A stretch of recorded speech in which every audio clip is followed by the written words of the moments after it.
C'est ça. On pensait en avoir terminé avec l'hiver, et ben non.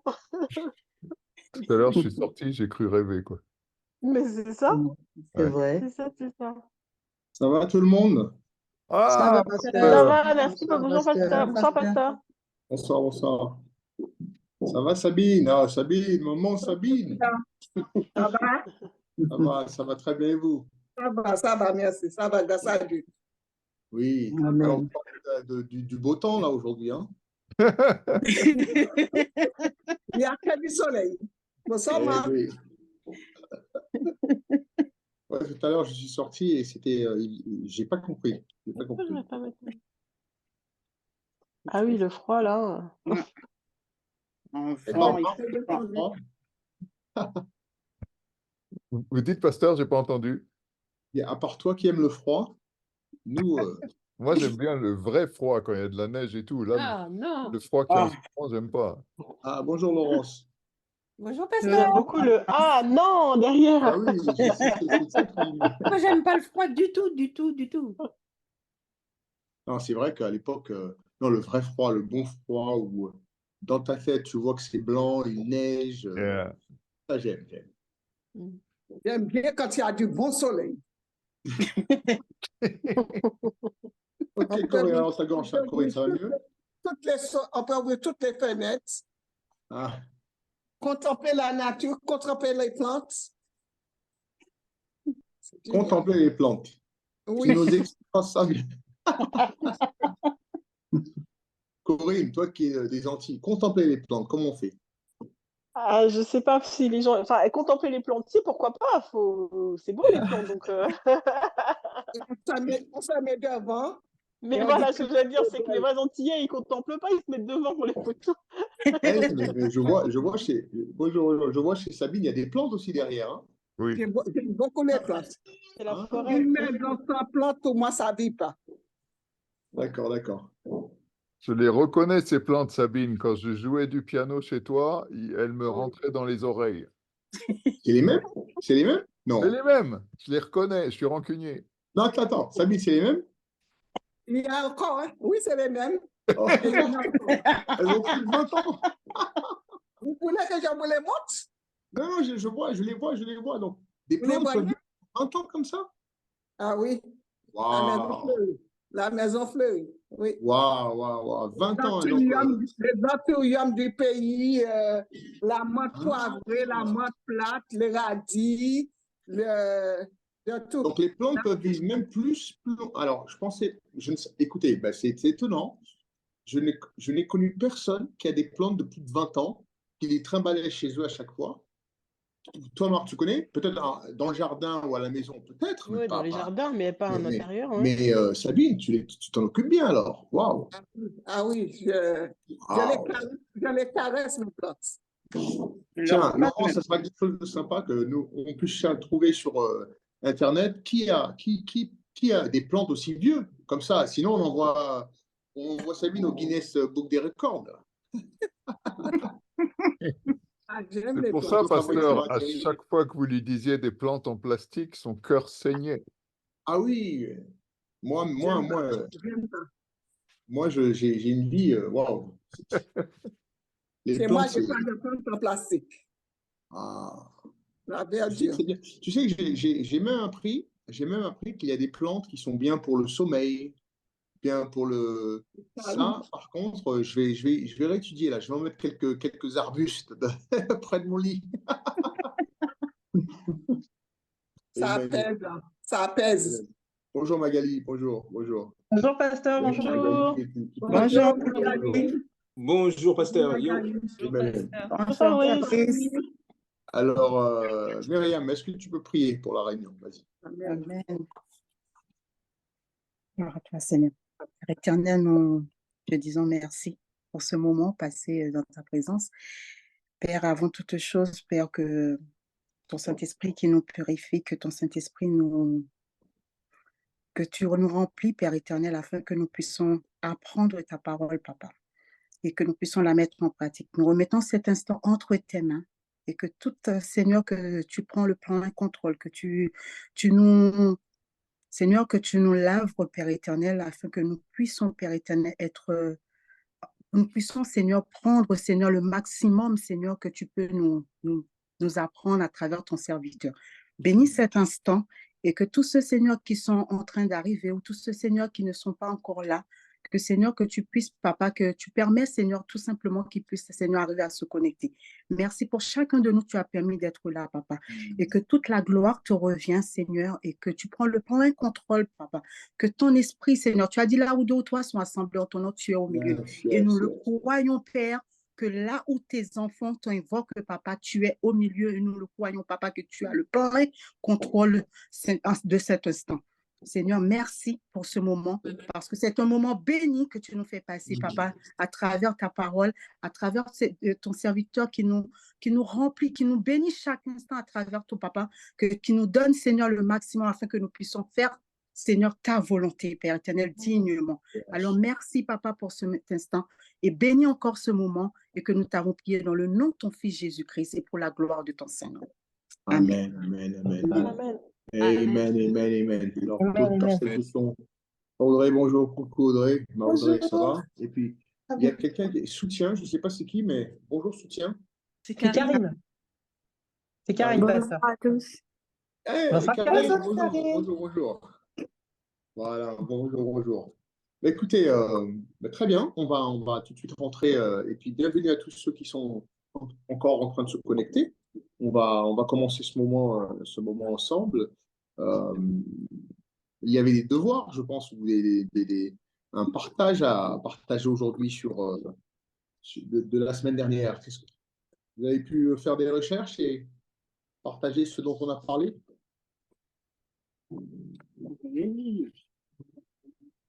Si vous vous rappelez bien.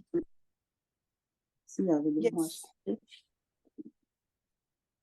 Thierry, tu commences? Oui, On avait parlé en fait suite de à la définition. question. Je ne sais pas comment elle. Ah, Frédéric est là, d'accord, très bien.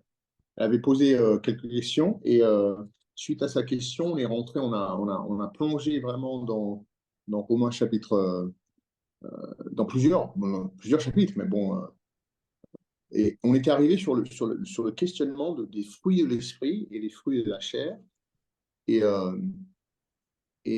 bon, déjà, pour en arriver là, est-ce que d'autres personnes, avant que tu commences, Thierry, est-ce que des personnes ont des questions sur les choses qu'on a vues ensemble dans le passé? Je vous écoute. Si quelqu'un a des questions, tu unmute et puis tu peux parler, sinon on peut rentrer directement dans... Personne n'a de questions? Yes. Ah bah, alors, je sais que... Alors, je ne sais pas si elle conduit ou pas, mais Frédéric, si tu as une question, est-ce que jusqu'à présent, tu as pu... ça se clarifie un petit peu ou t'as d'autres questions? Dis-nous. Moi, ça se clarifie. Hein. Bonsoir déjà. Bonsoir. Ouais, ça se clarifie de toutes les façons. Et voilà. Moi, je vais pas monopoliser ou quoi que ce soit. Donc, si quelqu'un a des questions, allez-y. Alors, je préfère prévenir, je suis en voiture. Fais très attention, hein. Ok, très bien. Oui. On ne va pas trop te poser de questions. Alors Thierry, tu peux justement, vas-y Thierry, dis-nous un petit peu, as-tu fait le côté fruit de l'esprit, de traduire éventuellement ce que ça veut dire, et les fruits de la chair? Oui, vous aviez bien demandé les définitions en fait, du dictionnaire, en fait. Oui. Non pas spirituel, mais le côté, enfin, je sais pas, dans le dictionnaire. Voilà. Effectivement, je l'ai fait. Donc, D'accord. on commence par quoi? Donc Par les fruits tu nous en donnes un fruit de la chair et un fruit de l'esprit, d'explication, et ensuite après, quelqu'un d'autre pourra nous dire le leur. Bah, alors, je vais prendre le premier. Le premier dans les fruits de l'esprit. Donne-nous le chapitre. Alors, c'est Galates. Donc, dans les fruits de l'esprit, c'est Galates 5, au verset 22. D'accord. Et donc, le premier, c'est l'amour. Et donc, c'est l'attirance. Moi, j'ai cette définition, hein, attirance ou affective ou physique, qu'en raison d'une certaine affinité, et un être éprouve pour un autre être auquel il est uni ou qu'il cherche à s'unir par un lien généralement étroit. D'accord, Donc, c'est attirance affective ou physique. d'accord. Affinité, voilà, quelque chose. Ouais. Par rapport aux œuvres de la chair, donc c'est au verset 19, impudicité, Oui, c'est un caractère, la définition que j'ai, caractère, comportement d'une personne qui transgresse sciemment et sans honte les convenances sociales en matière de sexualité. waouh, Alors on parle d'actes ou de paroles impudiques. Ou j'ai encore autre waouh. chose, disposition de quelqu'un à se comporter ou agir d'une manière que réprouve la morale sexuelle. Ok, donc là, Voilà. on est bien en train de parler même pas de faire une acte, mais d'une moralité qu'on transgresse sciemment.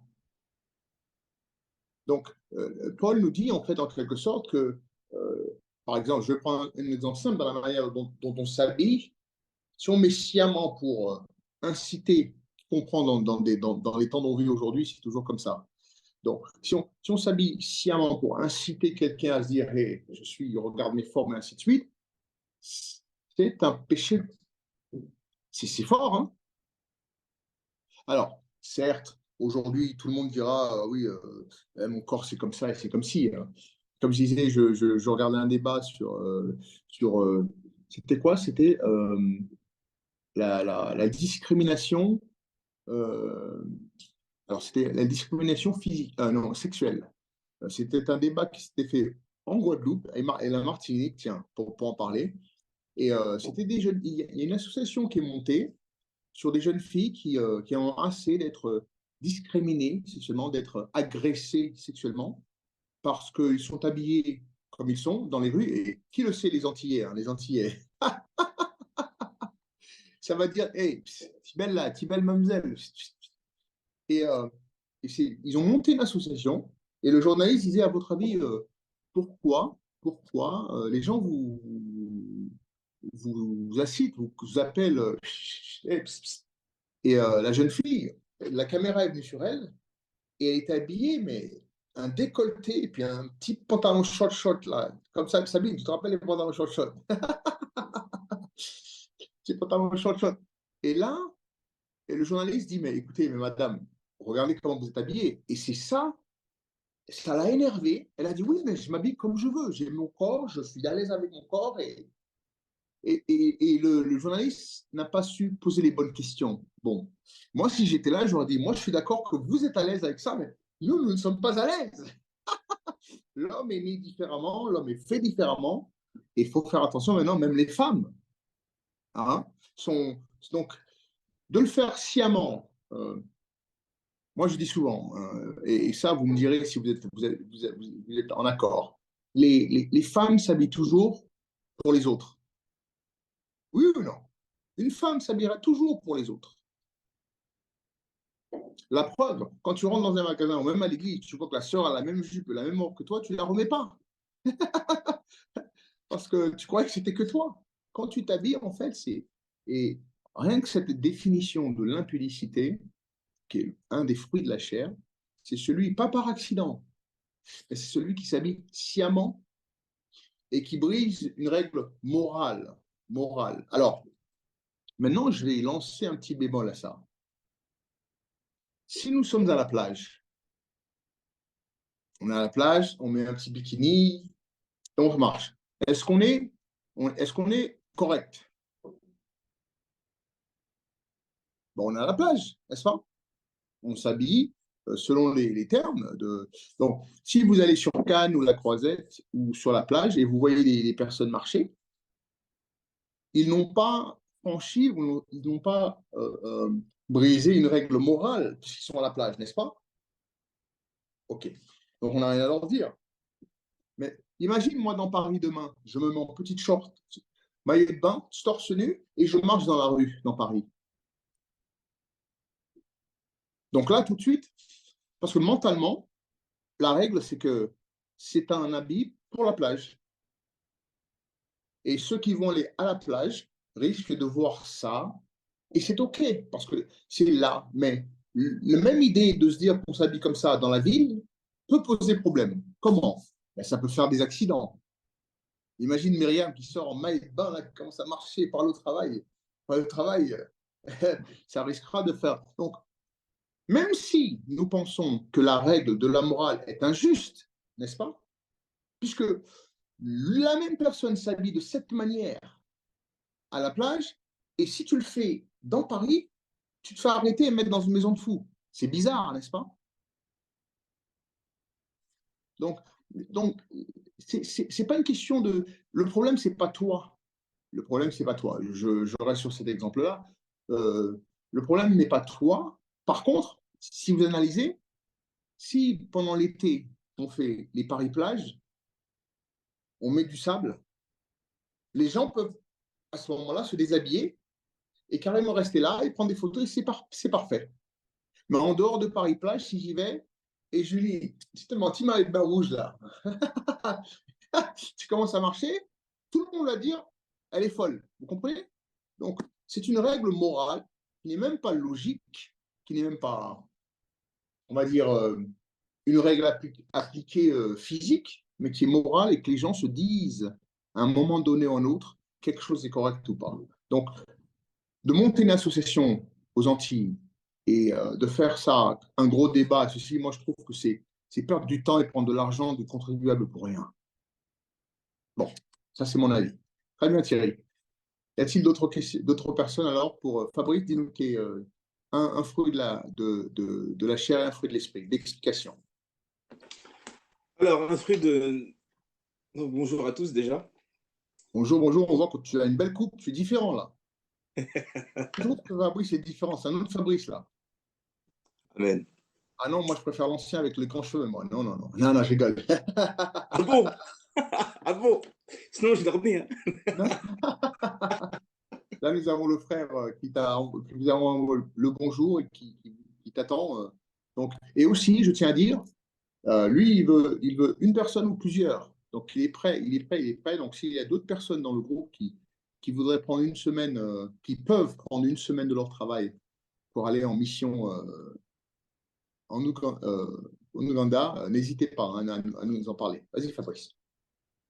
Alors, un fruit de l'esprit, la joie, émotion agréable et profonde, sentiment exaltant ressenti par toute la conscience. Ah! Ressenti par toute la conscience. Ouais.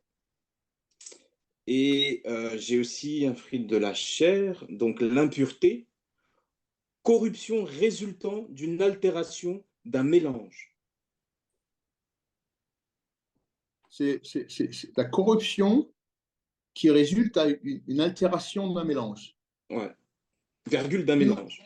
Donne-nous des exemples. Je sais pas moi, impureté, je sais pas, on peut... Attention, c'est le contraire de la pureté de toute façon. D'accord. Impureté, quelque chose d'impur. Moi, je sais pas moi. Selon l'explication que tu dis, c'est... Redis encore l'explication, qui est pas mal. Corruption résultant d'une altération, virgule, ou d'un mélange. Voilà. La pureté peut être un chrétien qui se mélange à faire des choses du monde. C'est ça. Se mélanger, par exemple, on voit en ce moment un scandale énorme avec notre bien-aimé le bishop T.D. Jakes qui va avec Puff Daddy dans des soirées d'homosexuels. Il est pasteur et se retrouve mélangé à ça.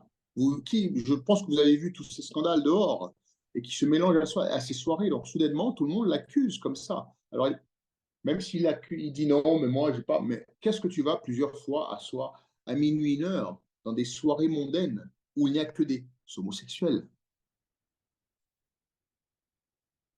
On se pose la question. Je ne pense pas que tu vas prier pour eux. Oui? Ou le pasteur tous les soirs, si un pasteur, vous le voyez, puis que les soirs, il sort, il est toujours dans une rue où il y a J'utilise cet exemple-là, excusez-moi, c'est le seul que je connais dans Paris, mais le bois de Boulogne, tu le vois tous les soirs là-bas. Si je vois Fabrice tout le temps à faire son vélo au bois de Boulogne le soir, on risque de se dire, il y a un petit peu de mélange. Tu vois, et tout ça, les fruits de la chair, c'est de ne pas laisser le monde, les autres, devoir te demander pourquoi tu fais ça. Quelqu'un d'autre. C'est bien. Moi, je pense que c'est bon, vos exemples. Si on peut voir, on va voir quelqu'un d'autre. Audrey, bonjour.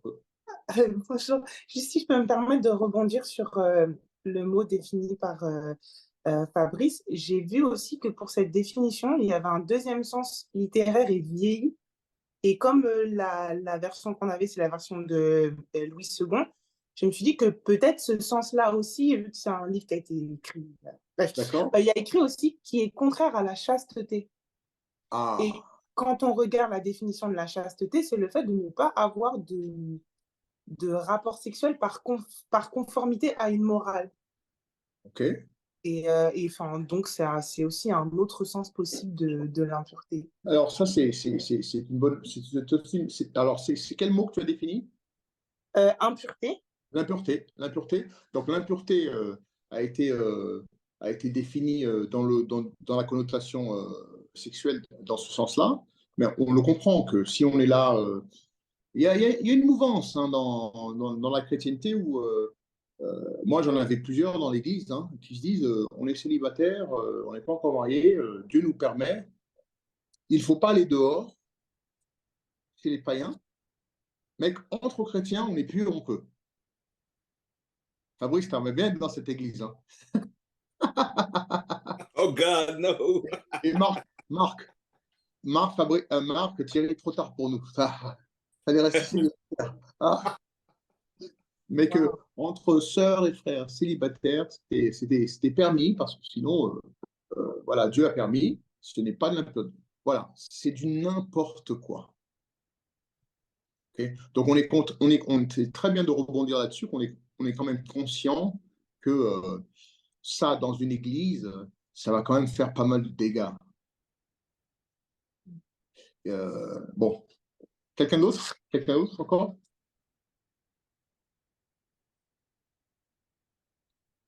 Bah, Tiens, on va prendre. Si vous voulez. Ah bah t'as pas fait, Audrey? Voilà. Oui, non, mais c'est pas. Ou Barbara, quelqu'un Audrey. J'ai vu un fruit de l'esprit. De l'esprit?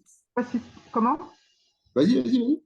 Fruit de l'esprit, je ne sais pas si ça a déjà été dit. Patience, bonté. Patience. D'accord. Patience, un fruit de l'esprit. La capacité de supporter les difficultés et les épreuves avec calme et confiance. Avec calme et confiance. Oui. Patience, pour la patience, pour les fruits de l'esprit. Et pour les fruits de la chair, il y a l'idolâtrie. D'accord. Adoration de d'autres dieux que le vrai Dieu. Et pour rentrer, alors ça c'est dans la religion. Dans le contexte religieux, l'idolâtrie se réfère au culte rendu à des idoles ou à des créatures adorées comme de la divinité même. Cela peut inclure de la vénération d'images, de statues ou d'autres objets considérés comme sacrés. D'autres objets considérés comme sacrés. Ça, c'est fort, ça. Moi, je vais rebondir sur ce que tu dis rapidement. Moi, j'ai un petit problème avec, et je le dis personnellement, hein, et je vais le dire ouvertement avec vous. Par exemple, moi, j'avais acheté un pendentif. Et la personne me dit, c'était aux États-Unis que j'avais rencontré, la personne me dit, c'était soi-disant un voyant, quelqu'un qui travaillait pour moi. C'était un employé. Et je n'avais aucun bijou avant que ma bague de militaire et d'université, que je n'ai plus. Et il m'a dit, vous savez, vous et votre aura, votre puissance, vous êtes un leader. Et chaque leader doit porter de l'or. de l'or sur lui, de l'or. Et il m'a dit, si vous portez une chaîne en or, vous attirerez tous les bénéfices, les bénédictions du succès de son travail. Et il m'a dit ça, bon, j'y croyais pas vraiment, mais je me suis dit, bon, à chaque fois, il me dit, prends une chaîne en or. Alors, immédiatement, on va dire dans le mois, je passais à un endroit et j'étais avec des gens, des personnes, et je vois une chaîne dans un magasin et je me dis, bah, tiens, je vais prendre une chaîne en or. Juste parce qu'elle était belle, je vais me l'acheter. Et quand je me suis acheté, je me le suis acheté, j'avoue, alors je vais avouer hein, qu'on se confesse les uns les autres. Dans ma tête, à ce moment-là, je me suis dit, mais si c'était vrai, peut-être que c'est bien de le porter. Est-ce que ce que je viens de faire là peut rentrer dans l'explication de Barbara? Moi, je dis que oui. Ensuite, je suis parti au travail et il a pris ma chaîne, il a dit OK, voilà. Et puis, après, il a dit je vais prier pour toi, pour ton sujet. Il a pris la chaîne, il l'a mis dans ses mains, il a fait. Ensuite, après, il me l'a donné. Cette chaîne, je l'ai toujours, mais je ne la mets plus parce que dans ma conscience, les bien-aimés, avant de la remettre, il faut que je la prenne et que je prie le Seigneur quelque chose, parce que je ne veux pas que ma conscience à moi puisse penser que c'est ça qui m'apportera quel que soit le bonheur, parce que ça deviendra de l'idolâtrie. Il y a une boutique d'immobilier en bas, qui, avant de rentrer, en bas de chez moi, avant de rentrer, il y a écrit vos horoscopes. Quel horoscope de ce mois-ci est favorable à acheter une maison ou au moins d'attendre. Et donc, quand tu rentres pour même acheter ou louer une maison, tu te retrouves à rentrer avec des gens derrière qui sont dans l'horoscope. C'est fou, c'est fou, c'est fou. Donc, d'ailleurs, tu en as parlé, Barbara, d'ailleurs, mais c'est vrai que pour la vie de prière, moi, je voulais l'emmener pour que je prie, mais c'est innocent, c'est bête, hein. Je voulais l'emmener prier, mettre de l'huile onction, lui dire non, je ne veux pas que rien soit dedans pour que je puisse la reporter pour être bien. Parce que dans ma tête, ça pourrait, dans ma conscience, peut-être pas vous, mais dans ma conscience, je pourrais me dire que c'est peut-être, ça a été de l'idolâtrie, que la personne prie pour quelque chose que je porte. Si ce n'est pas proche de la divination et de la magie du vaudou, là, vous comprenez? Donc, en tant que serviteur de Dieu chrétien, dans ma tête, je me dis, c'est peut-être pas bien. Donc, il est toujours là, mais rappelez-moi que je ramène ça et que je prie pour briser. Je ne sais pas ce qu'il a eu dedans, mais que briser. Rien que pour ma conscience. Donc, très bien, Barbara. Je te laisse continuer. Alors là, moi j'ai fait mes recherches via une intelligence aussi. Alors du coup, il parle toujours dans le côté religieux, parce qu'il y a le côté littérature et le côté religieux. Il y a par exemple dans le christianisme, l'idolâtrie peut se manifester par l'invocation des saints et ce qu'on appelle la mariolâtrie, vénération de la Vierge Marie. Ah, t'es parti loin là, c'est bon ça. Et dans, bon, et dans la littérature, il y a aussi, dans la vie des hommes, un amour passionnel ou une admiration outrée envers quelqu'un ou quelque chose, un culte de la personnalité. Voilà. Et ça c'est pour ça que, pareil, je vais prendre mon exemple à moi, je ne sais pas pour vous, mais je prendrai mon exemple à moi. Je dis souvent que, peut-être que j'ai tort, hein, vous me direz que j'ai tort, mais que mes enfants, vous m'entendez toujours dire que je les aimais tellement, trop, peut-être, qu'ils ont peut-être pris une place dans mon cœur que j'avais osé dire en prêchant un jour que Seigneur, je m'occupe de tes enfants, mais des miens, ne me les retire jamais. Les gens venaient me raconter à l'église comment l'État ou les problèmes venaient prendre pour les mettre à la dalle. Je dis, mais c'est quoi ça? Mais jamais ça n'arriverait pas. Et mes enfants, je ne sais pas si c'est un tort que j'ai eu, mais je les ai tellement aimés, chouchoutés, que ça a été quand on me les a retirés, j'ai succombé. Donc, je prendrai ton explication absolument sur le fait que des fois, nous, en tant que parents, on peut aimer un enfant, on peut aimer un homme, on peut aimer sa femme, on peut aimer son travail. Une chose qui prend place, écoutez, qui prend place soit égale à Dieu ou au-dessus de Dieu. Ça devient de l'idolâtrie. Si on place notre travail au même rang que Dieu, rappelle-toi, hein, Lucifer voulait placer son trône au-dessus de Dieu. Et ça, c'est de l'idolâtrie. Donc, c'est très, très, très bonne explication. Moi, je le prends pour moi en me disant que, voilà, j'aimais tellement mes enfants que peut-être j'étais la personne où j'aurais failli le test. Si Dieu me disait, sacrifie ton enfant, ben, j'aurais failli tout de suite. J'aurais pas été l'ami de Dieu, parce que non. Et malheureusement, alors je parle aux mamans qui sont ici, hein, Corinne, je sais que tu aimes tellement tes deux garçons, et il ne faut pas laisser ça passer au-delà. Donc comment, Barbara, comment faire la balance des choses? Je ne sais pas si je parle pour moi seulement, hein. Mes trois chéris, c'était, je ne vivais, et la bataille que je menais pendant des années n'était que pour eux, malgré qu'ils étaient retirés, et je bataillais pour eux constamment jusqu'à m'en détruire et arrêter le ministère. C'était de l'idolâtrie. Je le prends pour ça, pour moi comme ça. Beaucoup me diront non, c'est l'amour d'un père, mais est-ce que je n'ai pas franchi le seuil en blâmant Dieu, en pointant les mains de Dieu, en disant Seigneur, tu me le donnes, sinon je... Et j'étais comme un enfant. Non, moi non, je ne travaille plus pour toi. C'est terminé. Je boudais dans mon coin pendant 5-6 ans.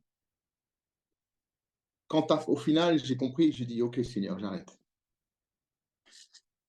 Donc, je dirais que moi, je le prends pour moi, et c'est bien d'être transparent avec vous. Je le prends comme si, pour moi, c'était l'idolâtrie, c'est vrai. L'amour d'un père. Voilà. Quelqu'un d'autre peut rebondir? Un fruit, et très bien, Barbara, merci. Corinne, tu nous en parles? Donne-nous-en un petit peu. Oui. Alors, la bonté, c'est la qualité de ce qui est bon, utile, agréable, souhaitable, plaisant ou amusant. C'est aussi la vertu qui porte à faire le bien d'autrui et à être bienveillant à son égard.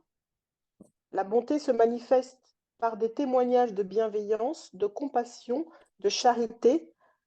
La bonté peut s'appliquer à la personne ou à la chose qu'elle possède, qui possède ces choses.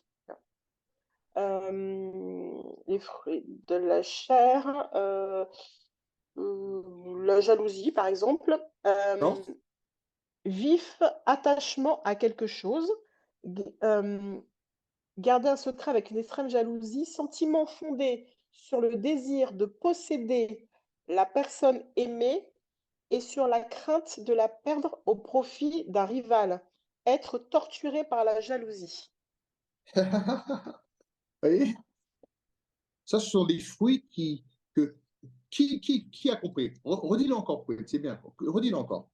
Alors, vif attachement à quelque chose, garder un secret avec une extrême jalousie, sentiment fondé sur le désir de posséder la personne aimée et sur la crainte de la perdre au profit d'un rival, être torturé par la jalousie. Qui a pu avoir ça dans sa vie? Ah, et oui. Vous voyez? Je regarde les têtes. Je revois encore tout le monde. Vous voyez? C'est quelque chose qu'éventuellement on a pu avoir que. Alors là, d'avoir une rivale dans le cœur Alors, je ne parle pas de quand vous êtes dans un couple et que le gars il fait n'importe quoi, hein, c'est pas de ça que je parle, mais de savoir, prenons-le même dans l'autre sens. Vous êtes au travail, vous avez votre patron, votre boss, et vous avez une collègue. Tu comprends? Et vous voyez que la collègue, ça devient un challenge parce qu'elle s'approche plus de votre boss, elle vient d'arriver, et puis qui peut ressentir ce sentiment? Ou le berger, vous êtes à l'église, et puis qu'il y a quelqu'un qui vient, vous dites, mais il se rapproche un petit peu trop, là. Attends, toi, je ne vais pas te prendre ma place. Tu comprends? Ça peut arriver. Il faut faire très, très attention. Paul nous incite à dire, wow, wow, wow. Ceci est un fruit qui commence à pousser de la chair. C'est fort, hein? C'est fort, hein? Je me rappelle toujours d'un frère que j'aimais beaucoup, que j'aime toujours d'ailleurs, qui était à mes côtés à l'église et qui est passé de l'église où on était à Pantin pour aller à la Courneuve. On faisait des travaux et Thierry venait de revenir de la Guadeloupe. Et un beau jour, on faisait des travaux et je mangeais un morceau de gâteau. Tu te rappelles de ça, Marc et Thierry? Vous vous rappelez? Je mangeais un morceau de gâteau et vous savez, des fois, je mange et puis je vois quelqu'un et puis je partage avec la personne. C'est mon cœur de père. J'aime bien partager. Je n'aime pas manger seul.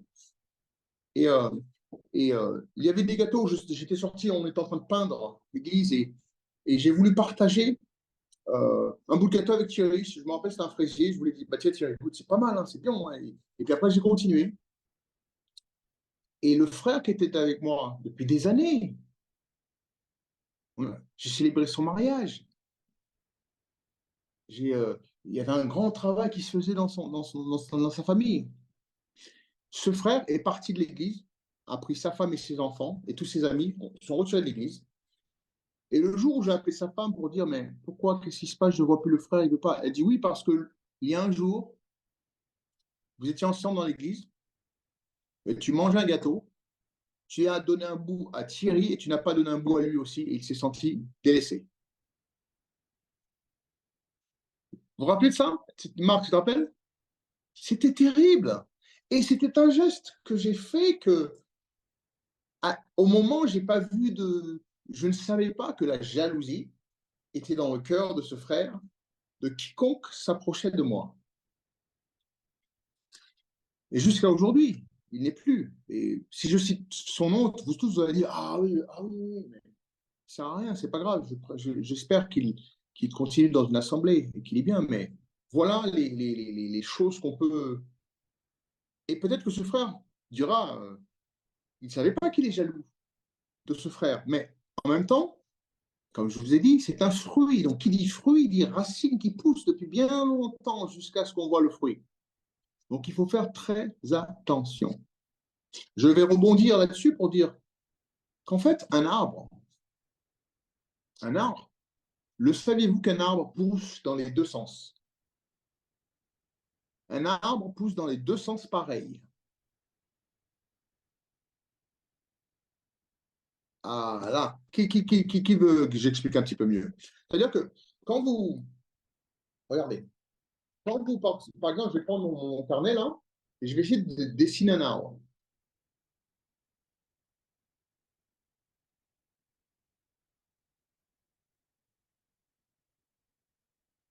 Si je fais l'arbre, alors je ne suis pas dessinateur, hein. Si je fais l'arbre comme ça avec le tronc, un jour, j'étais en train aux États-Unis, j'arrosais les plantes sur l'université biblique où j'étais, et j'arrosais au tronc de l'arbre là. Vous voyez? Au tronc de l'arbre, là. Et c'est mon pasteur qui est venu qui a dit, mais tu sais, là, l'arbre ne va pas du tout boire. Parce qu'en fait, un arbre pousse de la même manière que tu vois en haut, les racines, elles font exactement pareil. C'est pour ça qu'un arbre, vous voyez, les racines vont pousser de la même... Si tu vois une branche qui est de cette taille-là, dis-toi bien qu'il y a une racine en fait qui est là-bas. Plus la branche s'étale, plus la racine s'étale de l'autre côté. Et donc, il m'a dit, en fait, il faut arroser autour des branches que tu vois. Et là, ça fera en sorte que l'arbre boit et bénéficie énormément de ce que tu lui donnes. Parce que tu essaies de nourrir les racines. Et là, c'est un tronc. C'est ces racines qui vont là, qui vont boire. C'est pour ça d'ailleurs que dans une maison, quand vous avez un arbre, si elle est trop proche de la maison, elle pousse et elle soulève la maison. Un arbre fort, vous voyez? Et on se dit, mais elle est là-bas, pourquoi les dalles ici sont en train de se lever? C'est parce qu'en fait, elle pousse ainsi. Et Sabine, qui a un pot de fleurs, parce que son pot de fleurs est contenu, donc ça pousse en arrondi comme ça. Et c'est pour ça que quand tu soulèves dans le pot de fleurs, tu les vois qui sont arrondis. Parce qu'ils essayent de pousser, mais ils n'y arrivent pas à cause du... Donc, tout ça pour expliquer, pour dire en fait que faisons très attention que les fruits qu'on a dans nos vies, ce n'est pas anodin quand ils poussent. Ce n'est pas du tout anodin. Alors, un fruit, on va parler de ça, un fruit, ça me vient à tête, ou du moins un arbre. Lorsqu'on plante un fruit, ou on plante un arbre, une semence, vous voyez des fruits, n'est-ce pas, qui poussent dehors. Mais alors, on va aller un petit peu plus loin. J'espère que Sabine va vraiment apprécier ce petit enseignement dans la tête que j'ai là. Savez-vous que tu vois l'arbre, la feuille qui est fort dehors, savais-tu que la petite semence qui est enfouie dans la terre, dans le noir, sans lumière, je vais aller plus fort là, j'en ai la chair de poule, sans rien, est beaucoup plus solide et fort pour pousser l'adversité de la terre. Tu vois, qui va pousser, qui va d'une telle force sans que personne ne voit. C'est bon ou pas? Qui va pousser et qui va sortir de la terre où tu l'as planté. Quelle force! Quelle force, les bien-aimés! Je répète, même tu prends un haricot, plante ça dans la terre et tu payes. La feuille qui pousse là, contre l'adversité de la terre. Tu as vu la bataille que ce fruit doit se faire? Qui apprécie? Attention. Merci pour Corinne. Ça pousse et ça va dans tous les sens, ça veut vivre. Il faut d'abord qu'elle meure, qu'elle prenne toutes les nutritions de l'environnement qu'elle est. C'est comme la parole de Dieu qui est semée dans nos cœurs. C'est comme un fruit qui est semé dans nos cœurs. Elle doit d'abord pousser dans le noir. Ah, c'est bon ça, je suis en train de prêcher là, je crois, je suis parti là, c'est bon. Elle doit d'abord pousser dans le noir contre l'adversité. Personne ne voit ce qu'il fait. On ne peut pas le voir. Et quand Dieu met un fruit dans ton cœur, quel que soit le fruit de l'esprit qu'il met dans ton cœur, il faut d'abord qu'elle germe dans le noir, dans le secret, dans l'adversité, contre vents et marées, contre toute terre, parce qu'elle veut grandir. Alors aujourd'hui, nous pouvons regarder des frères et sœurs qui ont un fruit voilà, on voit la feuille, on voit le fruit. On pense que c'est ça qui est fort. Mais quand le vent vient, le fruit tombe. Quand le vent vient, la branche se casse, la feuille s'en va, n'est-ce pas? Alors, qu'est-ce qui a été plus fort? Dans la racine qui a été plantée, qui a pu pousser la terre, et un beau jour, tu vois les feuilles sortir, tu dis waouh! Et puis ensuite, elle a commencé à grandir. Eh bien, on célèbre toujours ça, ce qu'on voit. Mais il faut d'abord célébrer ce qu'on ne voit pas. Aujourd'hui, je dirais que vous tous qui êtes à l'église, les jeunes baptisés, c'est bon Corinne, c'est bon ou pas? On parle de célébrer les petits commencements. On voit par exemple, on a les sœurs qui viennent d'arriver ou qui sont baptisées, des personnes qui sont neuves. Je ne minimise pas, je sais le travail qu'il faut pour qu'on voit des fruits qui poussent dans leur vie. Et donc, je fais mon travail d'arroser toujours, de mettre l'engrais qu'il faut, enlever par la prédication les choses qu'il faut, Magali, de sortir les choses, mais que ce fruit que tu cherches, tu veux tout de suite la branche, tu veux tout de suite les fruits dehors.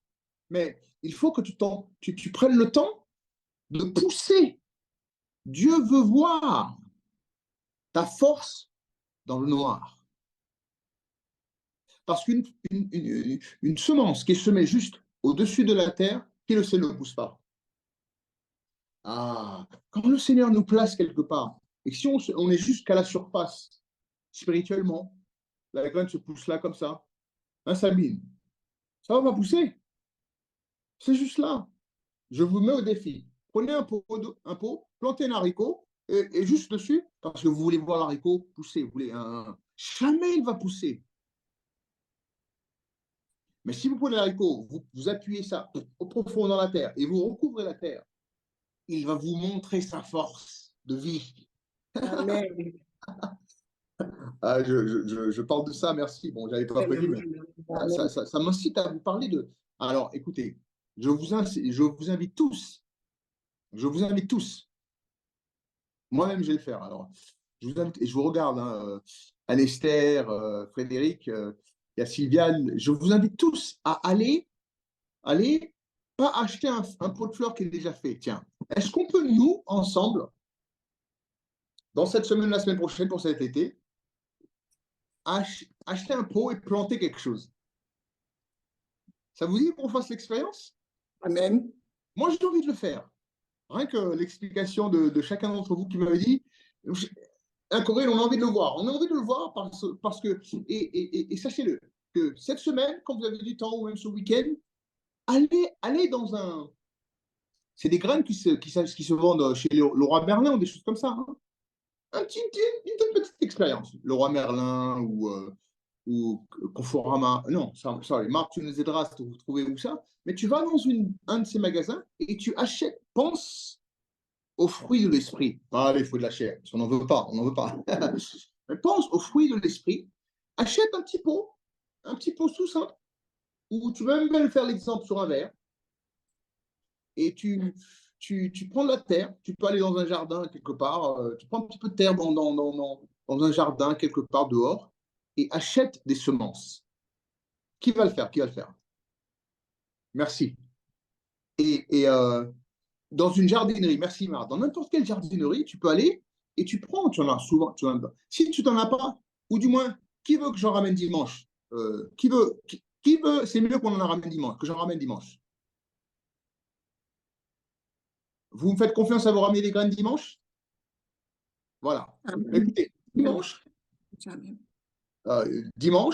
je vais vous ramener plein de paquets de graines. Ah, Corinne me dit, même les lentilles fonctionnent bien, qu'il y a des lentilles chez eux.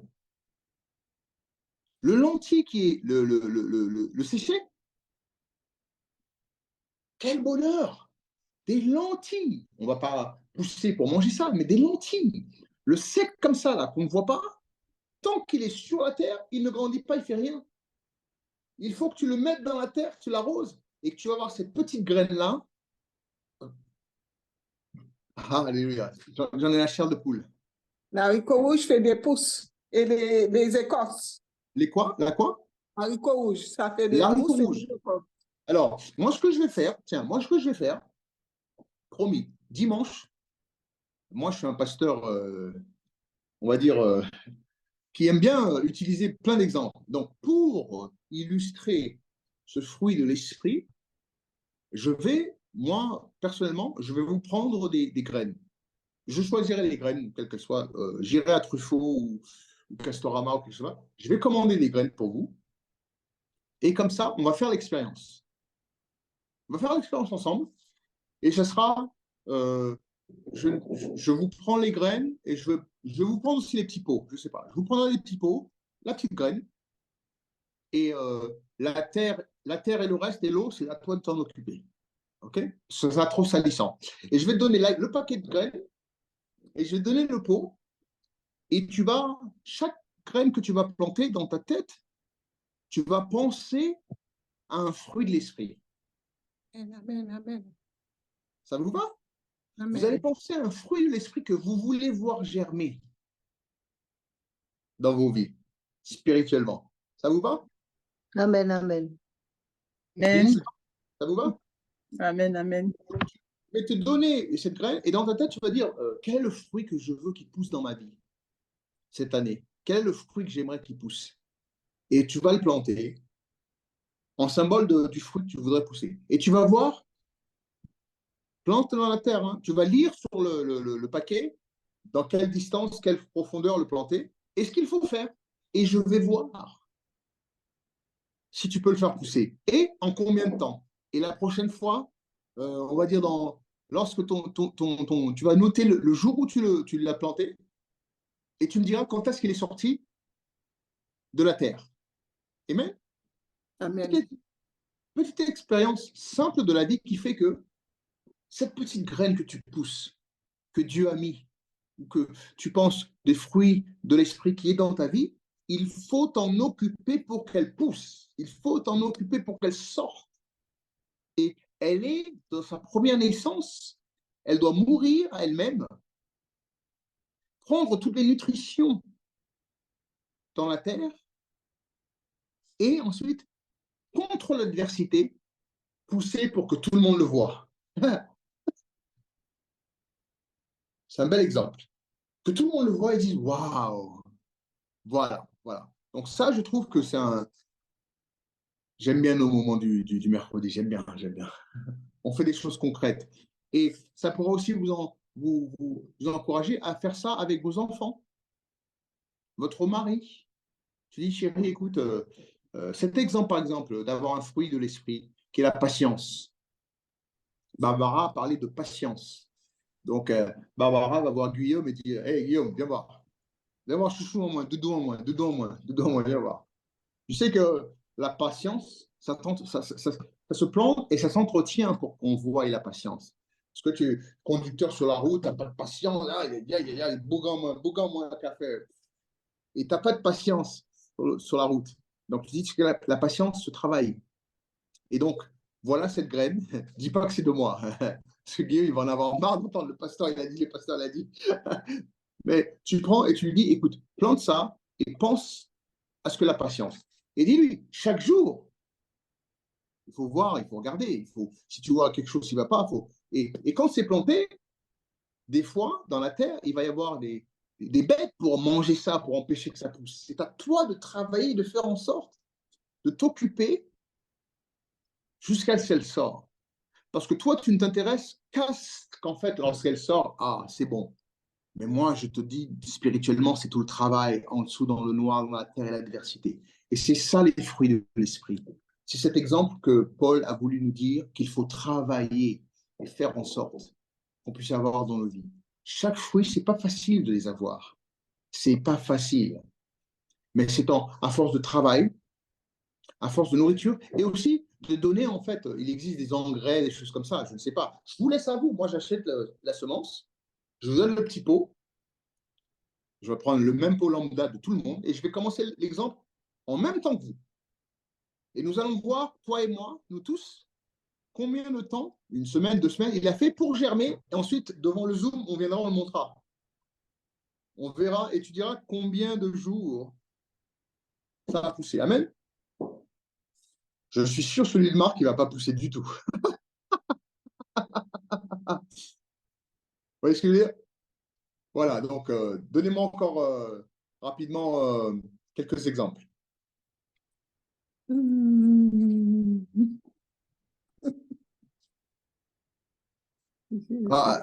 C'est bon comme exemple à faire? Amen. Magali, vas-y. Alors, pour les œuvres de la chair, je voulais prendre les sectes. Donc, j'ai pris la définition CNRTL qui nous dit ensemble de personnes qui se réclament d'un même maître et professent sa doctrine philosophique, religieuse ou politique, ses opinions. Et le Robert, il dit que c'est un groupe organisé de personnes qui ont une même doctrine au sein d'une religion. D'accord. Alors, secte peut être dans le sens religieux ou aussi politique. Certains disent carrément politique. Donc, vous tous qui êtes de le Front National, là. Thierry. Non, voilà, donc le côté, les sectes, c'est un groupe religieux. Oui. C'est pas mal. Vas-y. Ton micro. Pardon. Pas de souci. groupe d'inspiration religieuse ou mystique, vivant en communauté sous l'influence de maîtres, de gourous. Alors ça, vous le savez que on n'a pas vraiment à l'expliquer que beaucoup de religions qui ont commencé sous, même des fois sous l'appellation de Christ, hein, est une secte. Allez-y, je vous laisse continuer. Alors, je vais prendre deux minutes. Deux Oui. minutes, je vais aller récupérer quelque chose et je reviens. D'accord, à tout de suite. OK? Débattez ensemble. Allez-y, débattez ensemble. Continuez à partager ces choses-là. Bah, je voulais juste prendre en fruit de l'esprit la paix. D'accord? La paix, moi, j'ai dynamique incessante d'interaction mutuellement positive permettant d'atteindre ensemble l'harmonie durablement. D'accord? Elle est fondée sur la recherche continue de convergence vers le point d'équilibre au-delà des différences d'opinion.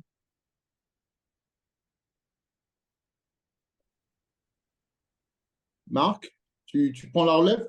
2 minutes? Yes, sir. OK. Alors, Et je voulais juste dire quelque chose tout à l'heure par rapport à... Pardon, bonsoir Marc. Tout à l'heure, quand le pasteur a parlé par rapport à la jalousie, moi, c'était dans l'autre sens. Moi, je l'ai vécu. C'est-à-dire que c'est pas moi qui ai ce trait de, si on peut dire, de caractère, mais je l'ai vécu, la jalousie dans le couple. Et c'est quelque chose de très violent. Très... Voilà. Bah, puisque oui, tu parles de la... Pardon. puisque on a vu dans la définition que c'est le fait, en fait, de vouloir posséder une personne comme on posséderait une chose. Donc, effectivement, c'est très violent pour la personne qui est l'objet d'une jalousie. Vas-y, Audrey.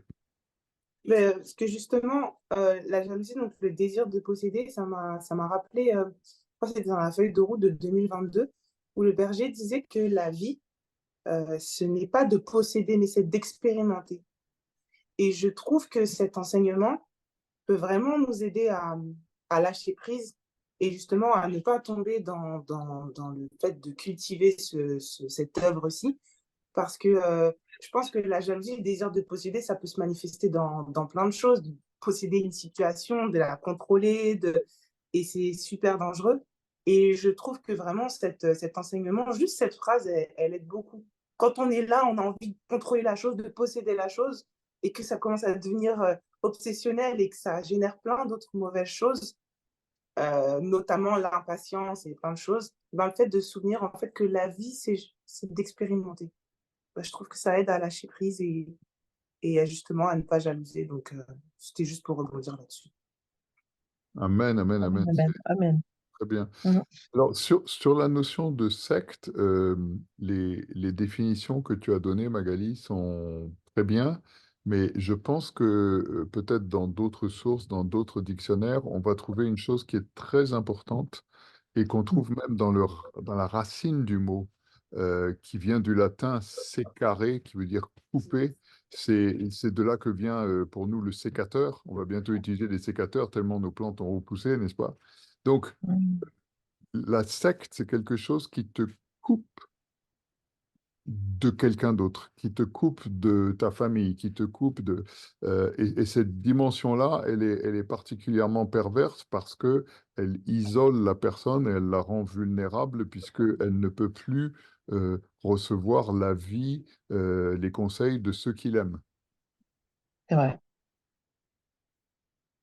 Tout à fait vrai. Oui, on parle des comportements sectaires et tout ça, effectivement, dans ce sens-là.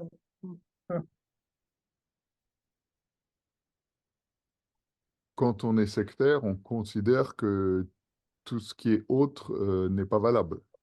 Euh, euh, on considère que si on n'est pas là, on est perdu. Euh, donc la secte, elle a vraiment cette dimension. Bien sûr, il y a un gourou, il y a de la manipulation, il y a tout ce qu'on veut. Il y a on veut ton argent, ou on veut ceci, ou on veut cela de toi. Mais pour y arriver, on commence par te couper de tes bases, de ta culture, de ta famille, de tes amis, de tous les gens en fait qui pourraient te dire attends, dis donc, attention, tu vas où là? Merci Marc. Ce que tu me dis, ça me parle puisque j'ai le cas dans la famille, donc oui, forcément, ça résonne. Oui, c'est tout à fait exact. Je te remercie pour ce complément de détails, d'informations, parce que c'est tout à fait ça. Pour le vivre au sein de ma propre famille, je confirme exactement ce qu'a dit frère Marc. C'est tout à fait exact. Et ça montre à quel point c'est dangereux d'appartenir à une secte parce que c'est dévastateur et ça détruit les familles. Amen. Et l'ennemi qui dit toujours des mensonges avait fait croire à un certain nombre de gens que les chrétiens, les premiers chrétiens, étaient une secte, que Jésus était le patron d'une secte. Et c'était évidemment faux. Et ensuite, ça a été imité par d'autres gens dans des vraies sectes. Et puisqu'on parle des plantes ce soir, en fait, on te coupe de tes racines. À partir du moment où on te coupe de tes racines, tu n'as plus à manger, tu ne peux plus te développer, tu vas commencer à dépérir et c'est là que tu deviens la proie facile. Ouais.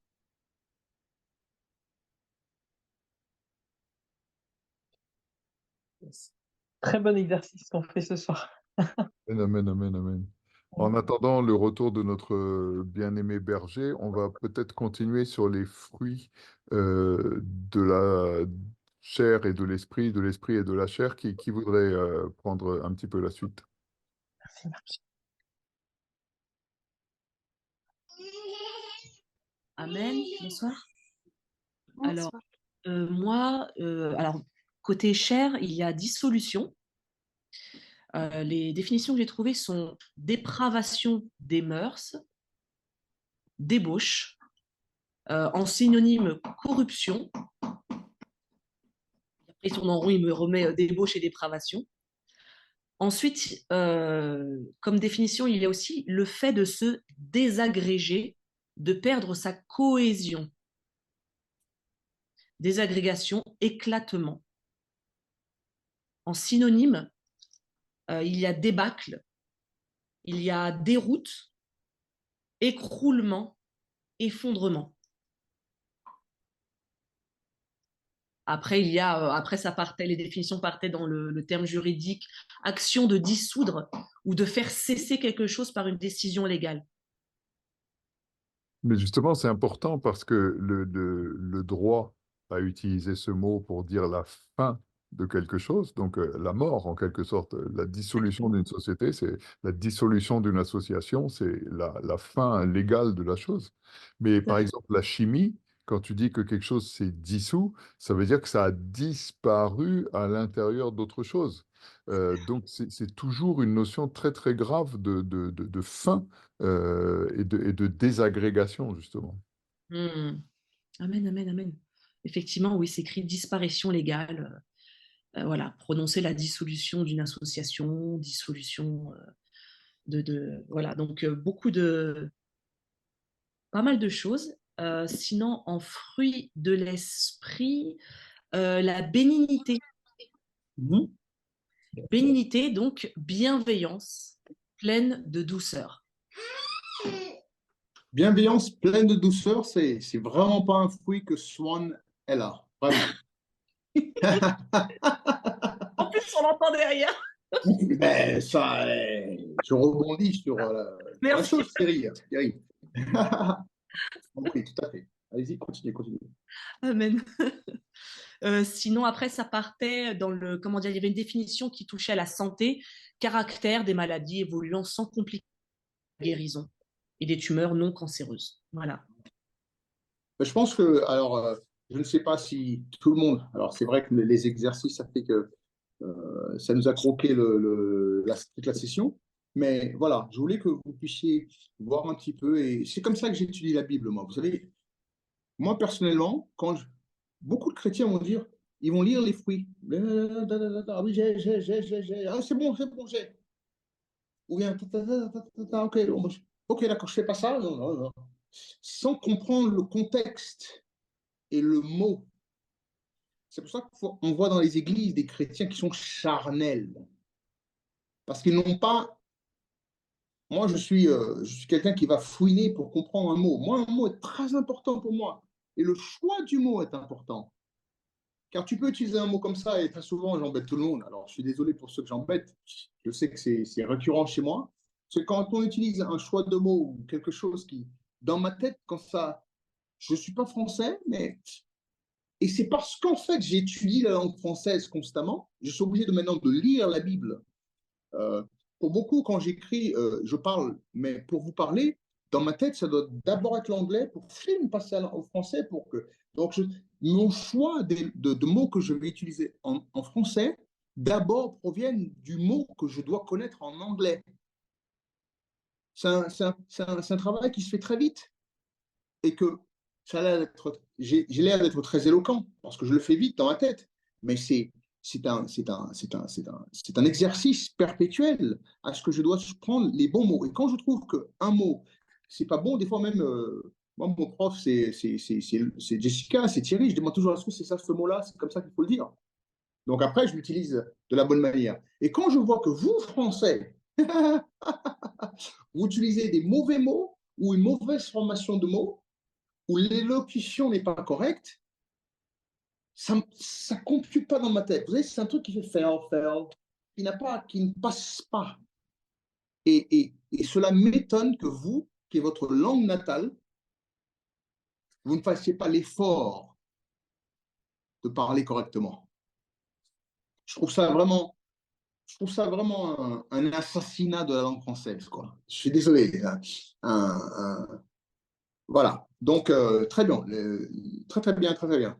J'espère que cet exercice vous a vraiment, ce petit exercice vous pousse en fait à, dans la Bible, lorsque vous lisez la Bible, c'est pour ça que je dis, quand vous la lisez, je dis slow down, ralentissez, parce que déjà la Bible était écrite en hébreu, puis grec.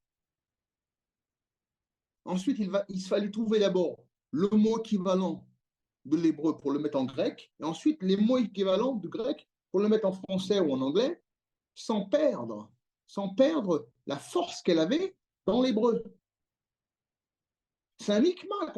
Vous lisez la Bible, c'est un micmac. Donc, on est obligé. Moi, j'ai toujours aussi un dictionnaire à côté pour pouvoir aller chercher. Si je n'ai pas compris ou je pense que le mot est trop léger, je veux comprendre la plénitude de ce que Paul a voulu dire, ou que Jésus a voulu dire, ou que la Bible a voulu dire, la plénitude. Et si, dans l'un, il le dit que ce n'est pas ça, mais que on peut le voir que la manière qu'on peut utiliser ce mot-là, peut-être en plusieurs direction, et que voilà la direction que Dieu veut travailler dans ta vie. Ah oui, mais bon, impudicité, mais moi, non, je suis bien, je ne vais pas dehors, je fais rien, c'est pas impudique, c'est quoi impudique, je sais pas. Et là, quand on voit que c'est une chose qu'on fait consciemment pour briser un moral donné. Ah oui, oui. Même les hommes, les frères. Moi, je vois certains frères, surtout les frères congolais, là, les frères africains, la Cameroun. Hein. Oh, ma maman. Elle est où je parle, je cherche Frédéric. Là. Ils mettent des pantalons serrés, là. Et puis ça va danser. Ça vient à l'église. Qui le sait que ça peut aussi inciter, pas correct vis-à-vis des sœurs? Ça peut être quelque chose Et dans la vie chrétienne, il ne faut pas nous-mêmes être une occasion de chute pour quelqu'un. Et tout ça, c'est bon. Je veux que vous, même si ce n'est pas tout le monde, mais c'est nous qui est dans ce groupe de formation, de faire de nous des chrétiens d'excellence, des disciples, que nous puissions avoir cette excellence partout et qu'on puisse le voir partout. C'est de bien s'habiller, de bien se comporter, d'être bien et avoir ces fruits de l'esprit qui poussent dans nos vies. Je parle simplement d'un élément. Alors j'espère que les autres, qui est l'amour, qui est la patience, comme disait Barbara, la patience. Ah, qui pense qu'on a besoin de la patience? Et si tu commences à dire j'ai besoin de patience, ben, le Seigneur va t'envoyer. Alors sachez que la Bible dit, moi, un jour, il y a un frère à l'école biblique qui disait, moi, j'ai pris pour la patience, parce que j'ai besoin de patience. Je dis, ok. Je dis, est-ce que tu sais comment Dieu travaille la patience chez toi? C'est en t'envoyant tout le temps des challenges, des problèmes. Et si tu n'arrives pas à être patient sur certaines choses, eh ben, il va continuer à le faire. Les épreuves arriveront si tu veux la patience. Donc, toutes ces petites choses, j'espère que vous apprendrez vraiment à lire la Bible et à apprécier la Bible comme moi, je l'apprécie. Moi, la Bible, c'est pas quelque chose que je lis comme ça. Hey, cette Bible-là, il contient des mots de la vie. C'est l'un des livres qu'il ne faut pas. Il te donne une direction de la vie, des choses que tu as besoin. Il ne faut pas la prendre comme un livre religieux. La Bible n'est pas du tout un livre religieux, déjà. La Bible premièrement, est un livre d'histoire, mais un livre de commandements, de règles. La Bible est comment dire, un code civil d'un royaume. Donc, on ne vit pas. On est là. Donc, c'est beau ce que je vais dire là. Mais c'est le code civil de la cité céleste. C'est le code civil du royaume de Dieu. C'est le code civil de là-haut. Si on n'arrive pas à se conformer, j'ai appris maintenant qu'en France, pour avoir la carte de séjour, il faut maintenant passer un test français pour comprendre la France. Encore mieux quand on devient français, on prend la nationalité française. Aux États-Unis, pour avoir la nationalité française, ils vont te poser des questions. Qui est le président? Qu'est-ce que sont les constitutions? Et quand le pays a été créé, c'est normal. Tu ne peux pas venir comme ça dans un pays et adopter la nationalité sans comprendre et connaître la création de ce pays. C'est vrai ou pas? Alors ça, c'est un discours de Front National que je te dis là, mais bon, quand même. Et donc, Dieu lui-même ne veut pas que n'importe quel brigand soit citoyen là-haut. Donc, Dieu, du début de la création du monde jusqu'à la fin, il explique comment se comporter dans ce royaume. Et tout ça, le code civil est là. Amen, amen. Je crois que c'est bon. Je crois que j'ai pris trop votre temps là. Y a-t-il d'autres choses? Il est déjà 9h10. Mais y a-t-il d'autres choses? Moi, je ne veux pas trop vous garder, mais y a-t-il quelqu'un qui veut partager quelque chose? Merci Seigneur. Personne? Mais Tout va juste bien? pour rebondir rapidement, quand vous avez parlé de la sagesse, de la patience, ça me rappelle un enseignement justement que vous nous aviez donné. Vous m'avez dit, si tu veux de la patience, fais gaffe, Dieu va t'envoyer des épreuves. Prie pour la sagesse, avoir la sagesse dans l'attente. Oui. Et que c'est plutôt le genre de prière qui pourrait nous aider à acquérir la patience. Donc, je voulais juste rebondir là-dessus. La sagesse dans la patience. Dans l'attente, dans l'attente. La sagesse, d'être sage et de comprendre que dans l'attente, on reste sage, on est patient. On dirait, par exemple, si tes enfants, alors, pas Corinne, mais si on avait des petits-enfants, par exemple, c'est Thierry, il faut passer du temps à cuisiner. Je sais que moi, avec le mien, quand je faisais des cookies ou je cuisinais quelque chose, ou même quand tes enfants venaient à la maison et je cuisinais un gâteau pour eux, j'étais tout le temps là. Hey, c'est bon ou pas? C'est cuit ou pas? Et je leur dis non. Je dis oui, mais moi j'ai faim. Je me rappelle la petite boucle, elle disait oui, mais moi j'ai faim et ça sent trop bon. C'est pas parce que tu sens et c'est pas parce que non, il y a un temps d'attente. Et vous tous qui avez des enfants, vous le savez, si on sort le gâteau trop, il n'est pas cuit à l'intérieur et on est déçu. Si c'est trop long, c'est trop cuit, on ne peut pas le manger. Donc, dans cette patience qu'on peut enseigner les enfants, c'est dans la cuisson d'une chose, ou de leur dire ton anniversaire, apprends-leur. Ne leur dis pas que c'est leur anniversaire le jour qui vient ou le lendemain. Apprends-leur la patience en leur disant une semaine à l'avance ou un mois à l'avance. À chaque fois, ils vont venir, donne-leur un cahier pour qu'ils notent. À chaque fois, ils vont apprendre la patience, à comment être patient et être wise et sage dans la patience, en attente d'une chose. Amen. Donc voilà, écoutez, moi je crois qu'on a fait le tour. Y a-t-il quelqu'un qui veut partager quelque chose? Et ensuite, je pense que la semaine prochaine, je vais rebondir maintenant sur d'autres leçons. Il y a aussi, je sais pas Marc si tu l'as reçu, Audrey avait fait une petite fiche sur le baptême. Oui, je l'ai reçu. C'est magnifique. Hein. Je voulais juste la relire pour éventuellement Voilà. Et moi, je pense que moi, je l'ai lu et j'ai trouvé ça très sympa, très, très bien fait. Donc ça sera l'occasion aussi que, une fois que c'est bien, que tu puisses l'envoyer à tous nos bien-aimés, qu'ils puissent la voir. Je trouve que c'est une fiche que on pourra même nous-mêmes compléter s'il faut et faire ça en fiche et avoir à l'église pour le baptême. C'est pas mal. Elle a pris dans un sens très simple, très éducatif, très Pédagogique, yeah. pédagogique. Yeah. Et je trouve que c'est un bon travail. Donc, j'ai apprécié. Donc, vous pouvez passer ça aux bien-aimés. Moi, je dis toujours 1 heure, c'est pas assez, mais c'est déjà passé. Donc, merci Sabine. On a commencé à voir tes plantes derrière. On a parlé de plantes. Donc, Jess, ensemble, on va travailler pour pouvoir avoir ces plantes et ces choses-là pour chacun des bien-aimés. Je vais peut-être vous prendre.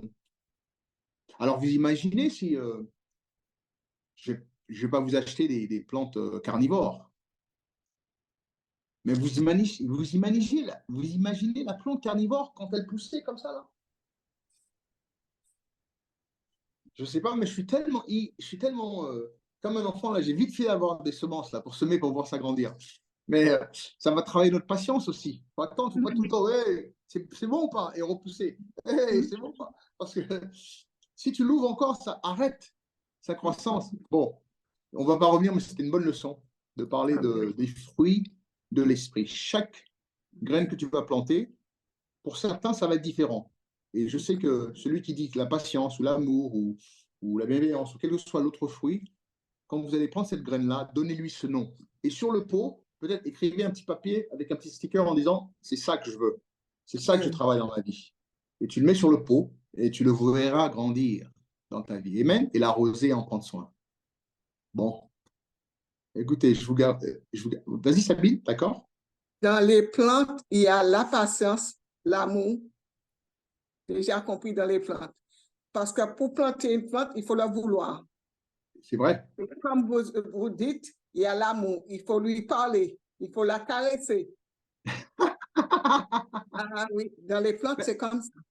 Mais moi, j'y crois parce que, toi, pour avoir des plantes de plus de 20 ans, il je faut pense parler que la leçon qu'on a, de les voir 6 jours chez toi, chapeau, chapeau bas. Hein, parce que tu as des plantes, tu as une plante qui est plus vieux que même des animaux qu'on a.